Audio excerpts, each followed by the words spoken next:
मंच पे बैठे हुए नेतागण, दोस्तों, बुजुर्गों और मां बहनों, मुझे थोड़ा अफसोस है कि मेरा तबीयत थोड़ा बिगड़ चुका है, इसलिए बहुत लंबे समय लेके मैं अपना बात नहीं रख पाऊंगा। लेकिन हमारे पार्टी में बाकी सारे साथी एक सामूहिक तरीके से काम करते हैं, इसलिए आपने सुना है हमारे साथियों का अलग अलग पहलू पर हमारी पार्टी की राजनीति, हमारी समाज, हमारे नीतियां और किस तरह से हम लोगों को एकजुट करने के प्रयास में है, और बाकी जो साथी है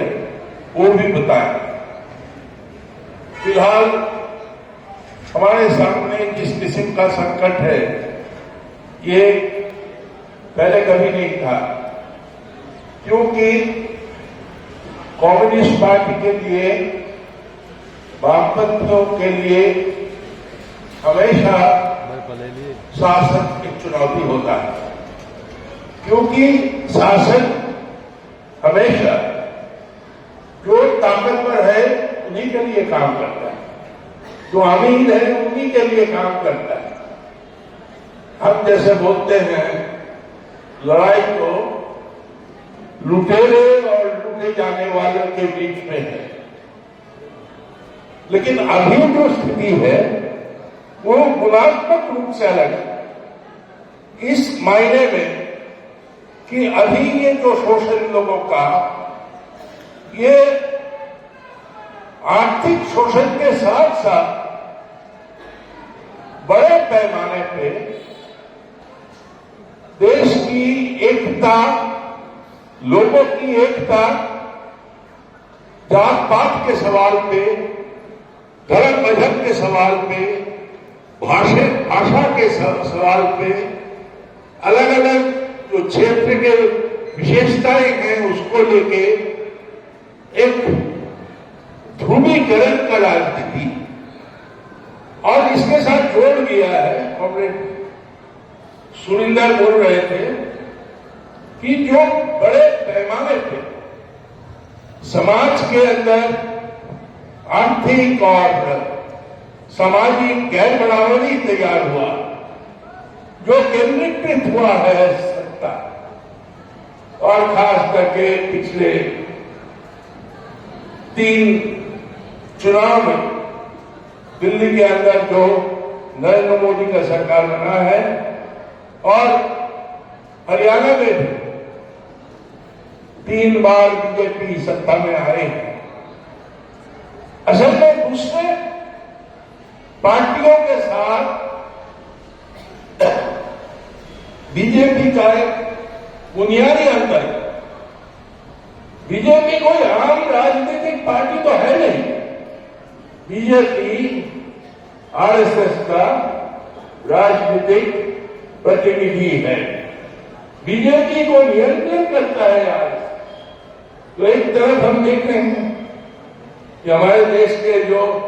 4 मुट्ठीभर कॉर्पोरेट और आरएसएस, ये दोनों जो तत्व मिलके हमारे देश के अंदर हावी हैं और वो आगे जाना चाहते हैं। तो इस स्थिति में ये जो कॉर्पोरेट और हिंदुत्व का जो भयंकर एक गाठजोड़, इसके सामने हम देखें रोज किसानों का, पूरे खेती का जो सवाल है उसके ऊपर कॉर्पोरेट का निरंकुश नियंत्रण निश्चित करने का सरकार ने कोशिश किया था।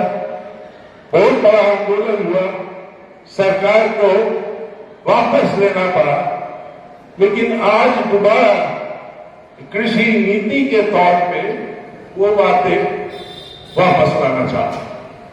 उसी तरह मजदूरों को हम देख रहे हैं कि न्यूनतम मजदूरी नहीं मिली, जो हमारे मजदूर वर्ग है उसके अंदर बहुत बड़ा हिस्सा जो असंगठित मजदूर है उसके लिए न्यूनतम जो सामाजिक सुरक्षा का बंदोबस्त नहीं और संगठित क्षेत्र में जो मजदूर था उनको भी तितर करने के लिए जो नया श्रम विधि को लागू करने के लिए हमारा तो इस तरह से एक तरफ लोगों का रोटी रोजी और लोगों का अधिकार और लोगों का एकता। असल में हम देख रहे हैं कि नए सिरे से आजादी के संघर्ष के चलते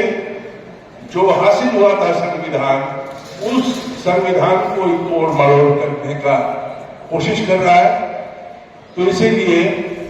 हमने देखा डॉक्टर बाबा साहेब आम्बेडकर के ऊपर जो हमला आया था। तो इस स्थिति में हमारा अपील है कि ये लड़ाई कोई अकेला नहीं लड़ सकता। हमारे देश के तमाम जो जनवादी और धर्मनिरपेक्ष ताकत उनको एकजुट होकर इस चुनौती का मुकाबला करना पड़ेगा। लेकिन इसमें खास करके वामपंथी पार्टियों का लाल झंडे का एक खास भूमिका है। लेकिन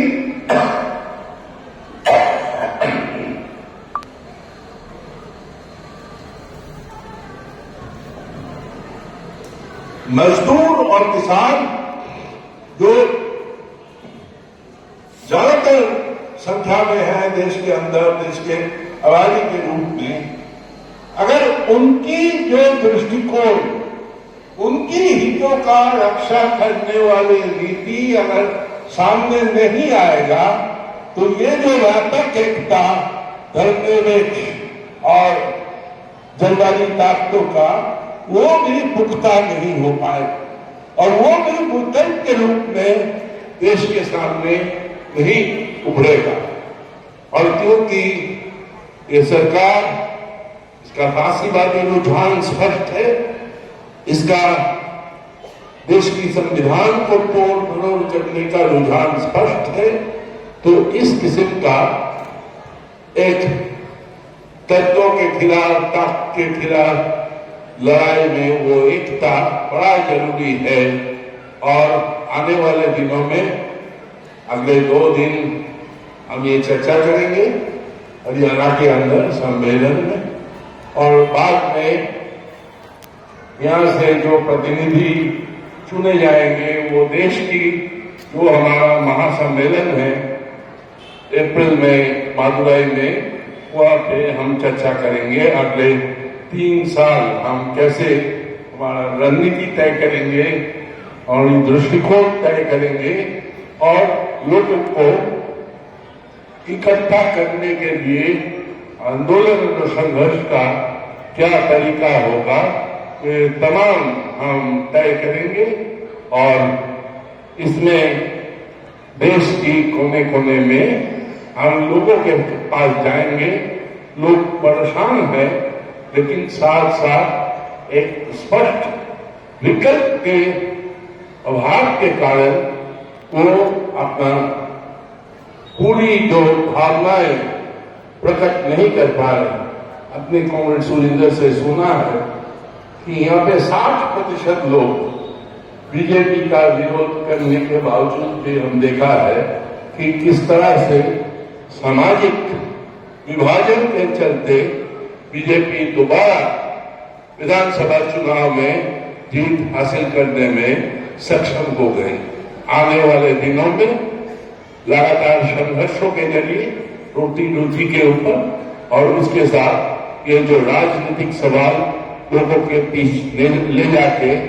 इस संभावना को खत्म करना होगा। और आप सब इसमें हमारा साथ देंगे। इस विश्वास के साथ मैं अपना बात खत्म कर रहा हूं। इनकलाब जिंदाबाद।